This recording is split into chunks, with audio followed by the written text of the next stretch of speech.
Alright,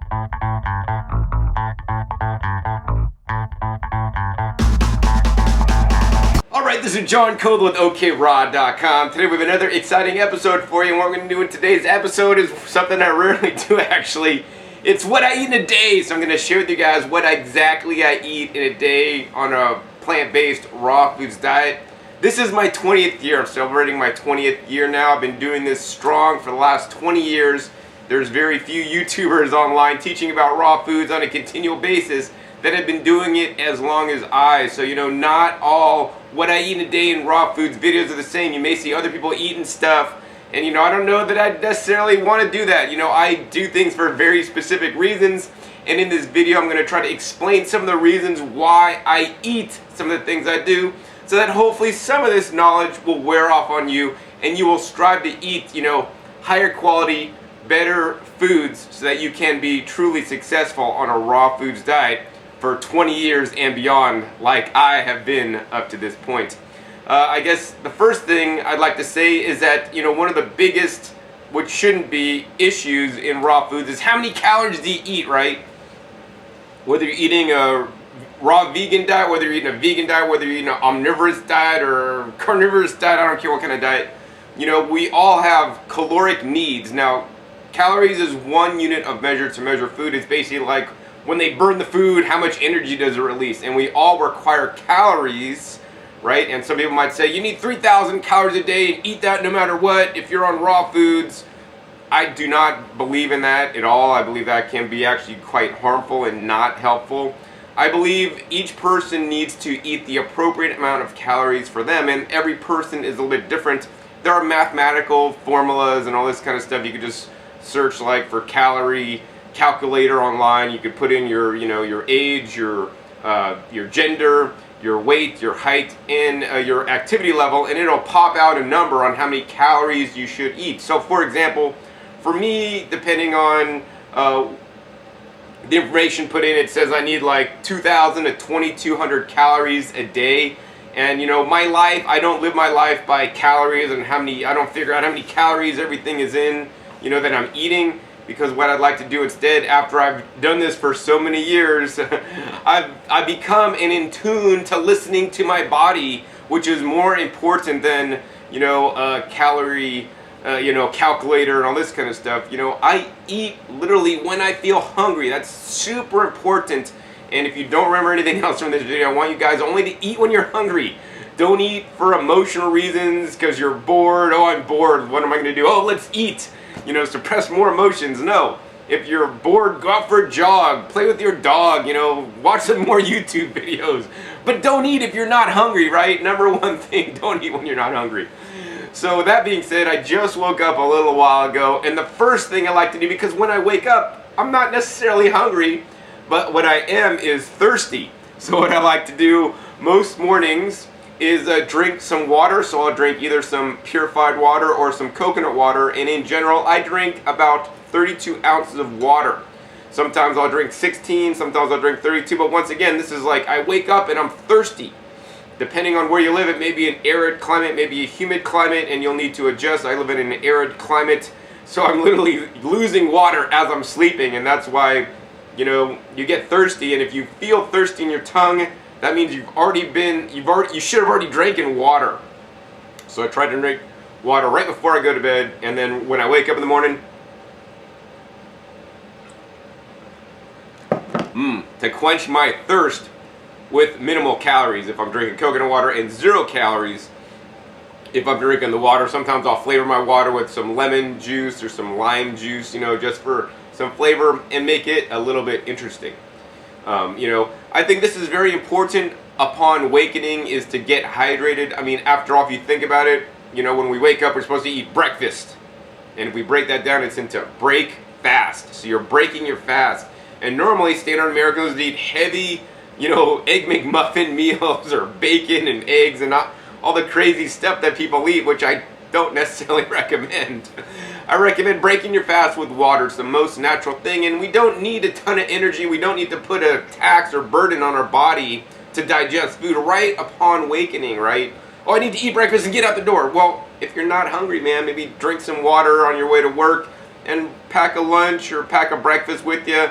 Pack some fresh fruits to take with you when you finally get hungry. So I'm going to go ahead and drink my water, and we're going to be active working online and gardening and stuff, and then I'll come back at you when I'm finally ready to eat my breakfast. Alright, so now I'm actually hungry, and this is the first meal of the day. It's afternoon now, and I pretty much wasn't hungry for the first half of the day. I did some gardening outside, cleaning inside, and now I'm ready to eat, and I'm quite actually kind of thirsty, and I'm super hungry. And one of the things that I've learned about over all these years of being into raw foods is a few things. Number one, you want to eat a diversity of foods, right? Don't just eat 30 bananas a day, 30 bananas tomorrow. You want to eat as many different, varieties of foods with different colors or pigments as possible, because besides just the calories that everybody seems to focus on, which I think is ridiculous, what I really try to focus on is the phytonutrients and phytochemicals, the vitamins and the minerals that are super critical, super important in this day and age.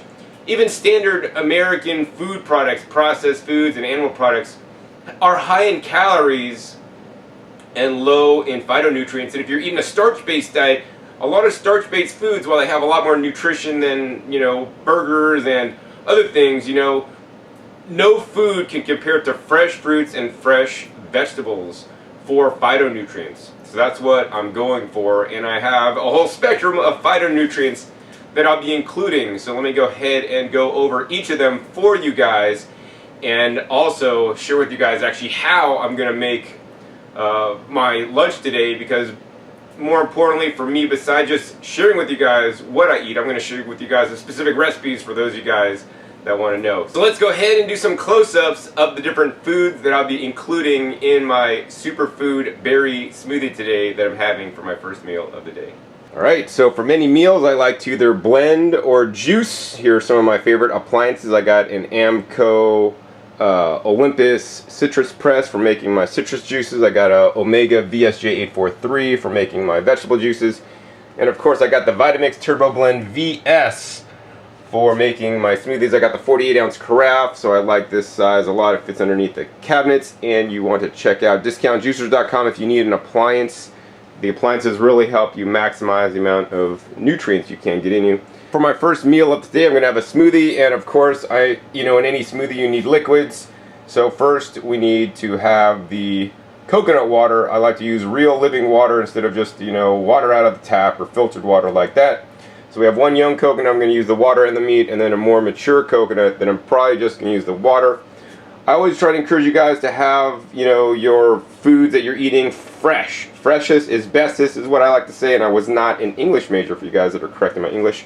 Freshest is always bestest. We want to eat fresh foods whenever possible, so, one of the things that motivated this meal today was the bananas that are ripe, so I need to use those, so we're going to use a couple bananas in there. And then of course I have some fresh organic berries. So we got some organic raspberries that I got a deal on, man, $1.49 for some raspberries. Got some organic blackberries, those are each 6 ounces. And then we got 4.4 ounces of organic blueberries. So the fresh berries make up over a pound. In addition, I will be adding some frozen organic strawberries that I had previously frozen when I got a really good deal on them at the wholesale produce terminal. And a few frozen bananas for the texture and consistency. Now, I will, besides using these, fresh and frozen ingredients, I'm going to add some dried ingredients. So, of course, we've got to use my vanilla beans. We got some gourmet Papua New Guinea vanilla beans. These are the best beans you can get by far. And this is from TahitianVanilla.com. Next, I have a little jar that says acai, but that's actually incorrect. I just reusing the jar. And inside there, you guys can see these are the maquis berries, really powerful antioxidant-rich fruit. I'll use a few of those. And then next, we got the Primadophilus reuteri Superior Probiotic, and this is a multi-strain. It's a little white powder I'll be putting into my smoothie as well. And the reuteri powder, very important in my opinion. For the probiotics, it also makes it taste a little bit better. And a little bit more sweet and creamy, kind of like Orange Julius milkshake. And finally we got the freeze-dried acai berries, basically an antioxidant superfood in itself. So that's what's going to happen to make my smoothie today. Alright, so first adding to the blender the coconut water. I always recommend add in the liquids first to the blender. And we're going to go ahead and also now scoop out the coconut meat. So now we're going to add the coconut meat into the blender. Alright, so we got the liquids in there. Next, of course, what we're going to do is we're going to go ahead and add in these strawberries. So I'm just going to have a nice handful of these frozen strawberries right in. Now, those are very hard, so they're going to take longer to blend up. If you did add all your fresh berries in there, you know, it would take, a long time to blend up the frozen stuff, but a short time to blend up the fresh stuff. So now we got one banana. I'm going to pre-cut that going right in there.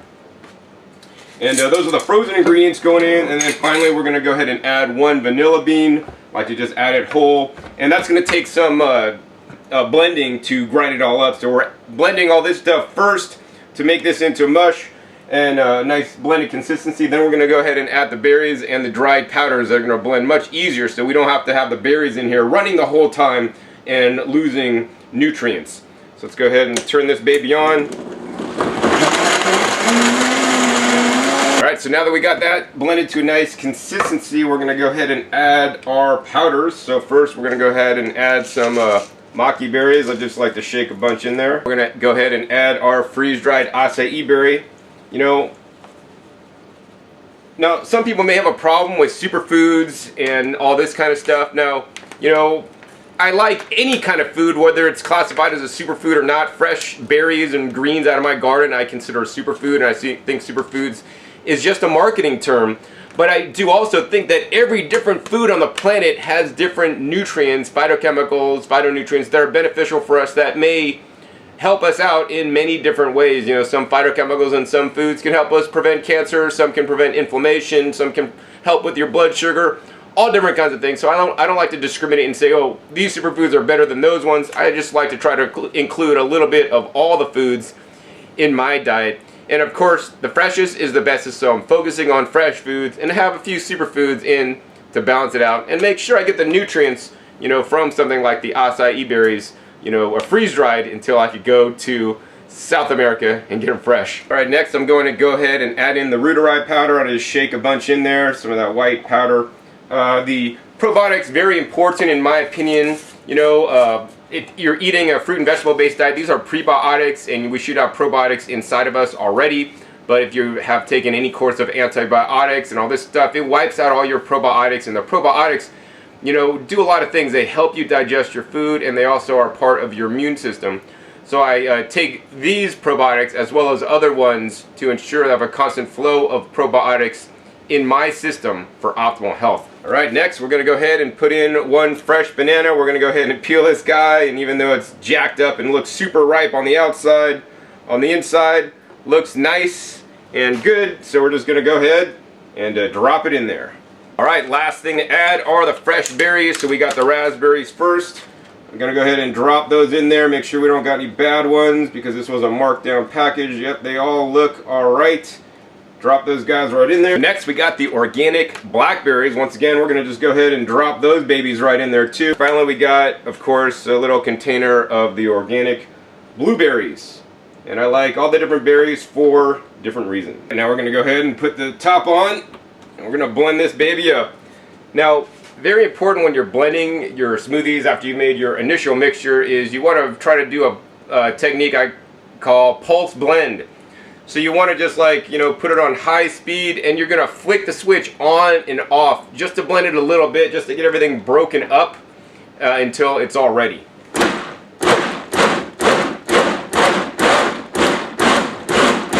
Alright, so let's see what we got. Alright, check out that nice, rich, deep color right there. This is my first meal of the day. Berry smoothie. Mmm. Amazingly delicious. I'm gonna sit down, watch a couple YouTube videos, and enjoy my berry smoothie. So now it's time for my next meal, since I'm getting hungry. And one of the things I used to do when I was a kid, maybe you guys did it too, is when you're hungry you kind of like open the fridge up and kind of see what you got, see what you want to eat. So let's go ahead and do that. So this is one of my fridges here, just stocked up with all kinds of fresh produce. Because I have so much fruit, right? Something will call out my name when I'm opening the fridge up, like today. So I got all these organic apples, Brayburns, Granny Smiths, and some galas. I got a whole bunch of different pomegranates. I got some berries, you know, more blueberries and raspberries and strawberries. Of course, I got my favorites, my cactus fruit. I like to make cactus fruit juice. I got coconuts on the bottom. I got jujubes or Chinese dates. I got just a few organic watermelons left here, and probably juice those up. But I think today what I feel like the most are some pomegranates. I have lots of pomegranates, and I have some of the more kind of tart pomegranates, but I have plenty of the sweet ones. So I think what I'm going to eat next, maybe about 4 or 5 sweet pomegranates that I'm going to actually de-seed and just eat all the aerials and enjoy. So I'm going to go ahead and pick those out. We'll come back at you, show you guys how I'm going to de-seed them fast and easy to enjoy some pomegranates. Alright, so now I'm going to de-seed my pomegranate aerials. What you need are just like a little beater. This is a pusher from a juicer. And then we got a standard like apple corer. And then we got a Pyrex 2-cup measuring cup. These two will be variable because basically you're going to get a apple core that fits over the top of the measuring cup. And that's very important. So actually let me go ahead and get into de-seeding my pomegranate, and we'll give you guys a close-up on it. Alright, so the first thing you're going to do, you're going to take the palm, and I like to just cut off this little end right there. And then we're just going to take a knife and cut the pomegranate right in half, and check it out. John, man, that's an unripe pomegranate. No, this is a sweet pomegranate. Actually, they're not dark, they're lighter in color. These are actually quite good. So what we're going to do is we're just going to go ahead and take the knife and slice down just a little bit, like maybe 4 slices. 1, 2, 3,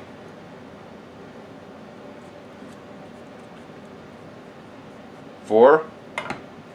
We're going to go ahead and take this half, put it on our little apple core here. We're going to take our little beater and beat. If you guys look closely, I'm literally beating all the seeds out of the pomegranate. They're dropping in the container below. And if you beat it enough, you're getting beat up, man. Check it out. Virtually all the seeds have come out of the pomegranate, and now we just got them in the little cup. I'm going to go ahead and transfer that cup to a big bowl so I could have like a nice bowl full of pomegranates. So yeah, I'm going to go ahead and do the rest and come back at you when I'm done. Alright, just about done de-seeding all these palms. It's working quite well. And let's go ahead and throw the rest of these guys in there. We'll pick out some of the random pieces of pith part. Contaminating my aerials. This will make it taste not quite as sweet. Put those babies in there and check it out. Shake these guys up. Nice mixture of different colors in there. Alright, so now we're going to go ahead and get to try some of these guys. Nice mixed colors in there.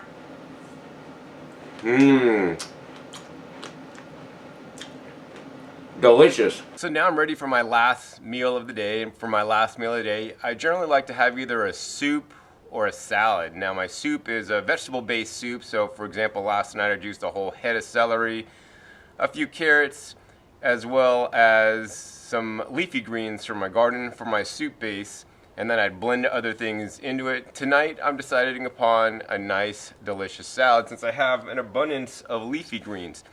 You know, I always try to incorporate as many homegrown foods that I grow myself into my diet instead of having to buy produce at the store, and this is for a few reasons. Number one, the stuff that I'm growing, pretty much all this stuff is free. I could eat kale greens, you know, or collard greens every day of the year, and I don't have to pay a penny for them because I grew them and I just have trees literally growing full of leaves to eat. That's reason number one. Reason number two is because they are better for you if you grew them yourself than the stuff you can buy at the store for several reasons. Number one, you know, when you buy stuff at the store, it's basically harvested, you know, a couple days to a week to a month to longer before.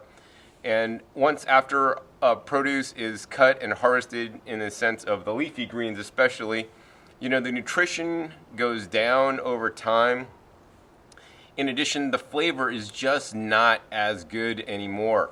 You know, the next reason, that's probably the most important reason for me to grow my own food and not let, you know, standard, you know, conventional and even organic agribusiness do it for me, is because I'm adding things to the soil that they are simply not adding. You know, most industrial agriculture is concerned with adding 3 minerals into the soil, NPK, and may add up to 16 other minerals if they're really in the know, but they don't nearly add the 70 to 90 different trace minerals that I have in my soil, which the plants absorb. But now I get my trace minerals from my vegetables, which is where we should be getting our minerals from our foods, and not having to take a little supplement.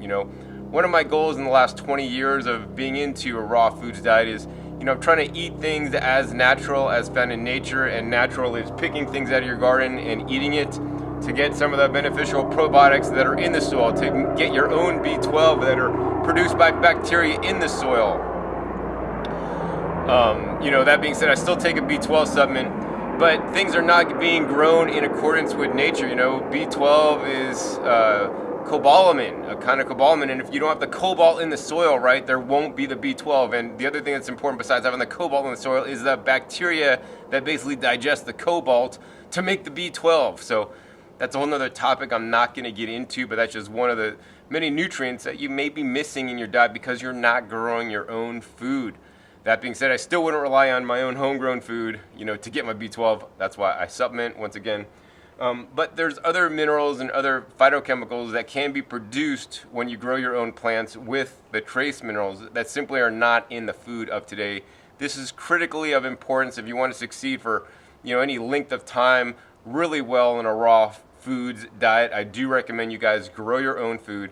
And if you're like thinking, John, I never grew anything before, man, I don't know how to do it, don't worry, I'm here to help you guys out. I have a whole YouTube channel dedicated to teaching guys how to grow your own food, whether you want to grow your own sprouts and microgreens inside your apartment, inside your condo. If you don't have a backyard, you can do that. Whether you want to grow an orchard of fruit trees or whether you want to grow a backyard garden like I do, you can definitely do that. Be sure to check out my other YouTube channel, growingyourgreens.com, or simply Growing Your Greens on YouTube.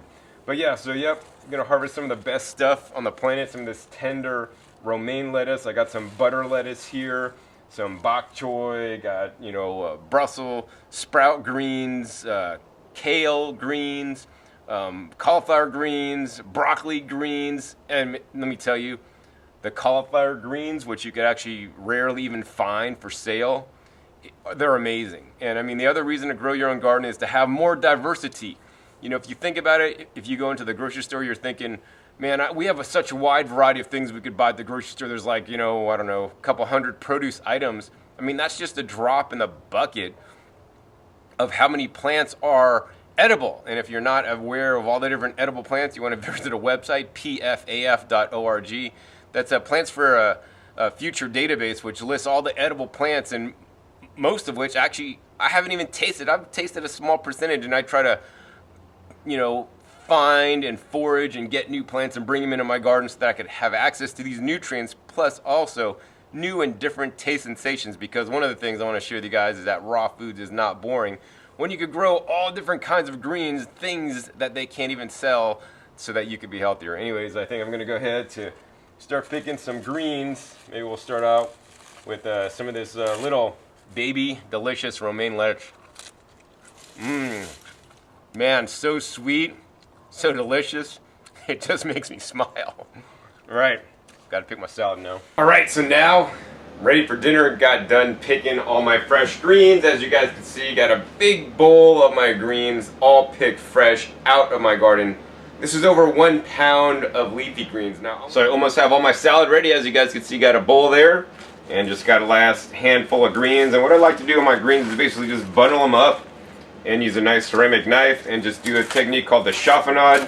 So I'm basically just cutting them up and going all the way down to make little pieces, which will make eating it a lot easier.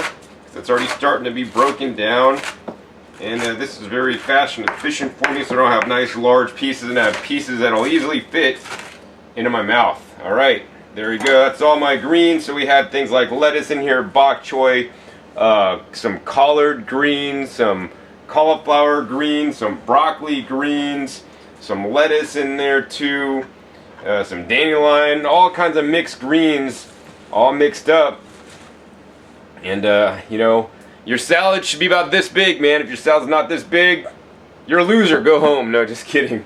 I want to encourage you guys to really make the salad the main meal, or a nice vegetable meal the main meal. I mean, this looks like the serving size for a whole family, but this is just my dinner. Alright, next, let's go ahead and move on to make the dressing. So now I'm going to go ahead and make the dressing, and very simply what we're going to basically do is we're going to go ahead and juice some of the oranges, and we're going to blend up the orange juice with the macadamia nuts for a little bit of fat, which will help increase the absorption of the phytochemicals in there, plus it'll make it taste good. And we're also going to combine some of my own homegrown sun-dried tomatoes to make the dressing a bit thicker.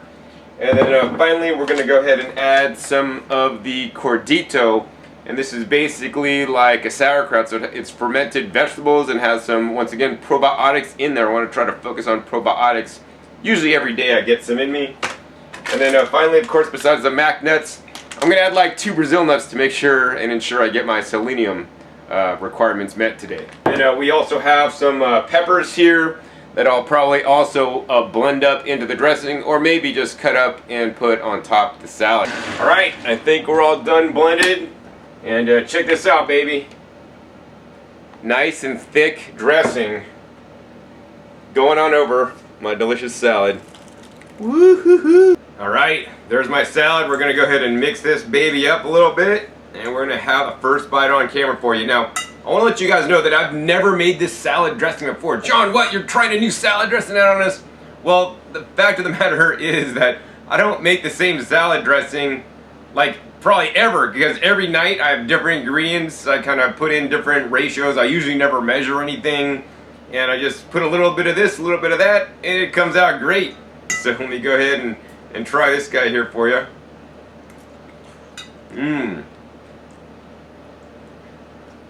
Wow, you can taste the sweetness of the oranges, both the peppers in there adds a nice spicy kick, and the tomatoes actually kind of make this taste like tomato sauce. It's very interesting dressing. I think I like it, and I like that it's actually rich in the phytochemicals, like the lycopene in the tomatoes and the nice rich colorings in those peppers. I think that's gonna do it. And this is probably my last meal of the day, but maybe I'll come back and have a dessert too. We'll see. So that was my third and final meal of the day. And now it's time for bed, getting ready for bed, as is my little man. He's kind of getting tired after a long day. Basically, he's got such an easy life. He'll go out, we'll get some exercise together, maybe go for a walk. He'll get to run around, play in the garden with me. But then mostly he sleeps all day, and then he sleeps again at night. Oh, little man. All right. So anyways, yeah, the last thing I like to do right before bed is to get hydrated. Some people usually wake up and have to go pee in the middle of the night, then it might not be the best idea to drink some water. In general, I don't usually wake up in the middle of the night as long as I don't drink too much water. So before I go to bed, I like to, kick down 16 to 32 ounces of filtered or purified water. So I hope this video enlightened you guys as to what a healthy 20-year raw foodist eats in a day. And once again, I want to encourage you guys always to source the highest quality food, buy organic if you can afford it, if you can, and all of you guys out there could always grow your own food, whether that means sprouts or microgreens inside your house, or whether that means, like me, an outside garden, and one day I'm going to have an outside orchard with growing 99% of all the food I need to consume. And you can learn more about growing your own food at growingyourgreens.com. Hope you guys enjoyed this episode. If you want me to do another What I Eat in a Day, because I find it a pain, I'd rather just set the camera up and make a quick video for you guys. Give me a thumbs up. That'll motivate me to make another What I Eat in a Day when I'm traveling or in random places to share with you guys what I'm eating in my crazy life as a raw foodist for the last 20 years. So also be sure to subscribe if you're not already. I have a lot of cool upcoming episodes in the works. And also be sure to check my past episodes now. I have over 350 episodes on all aspects of how to lead the healthiest raw food lifestyle, that I've learned over the last 20 years.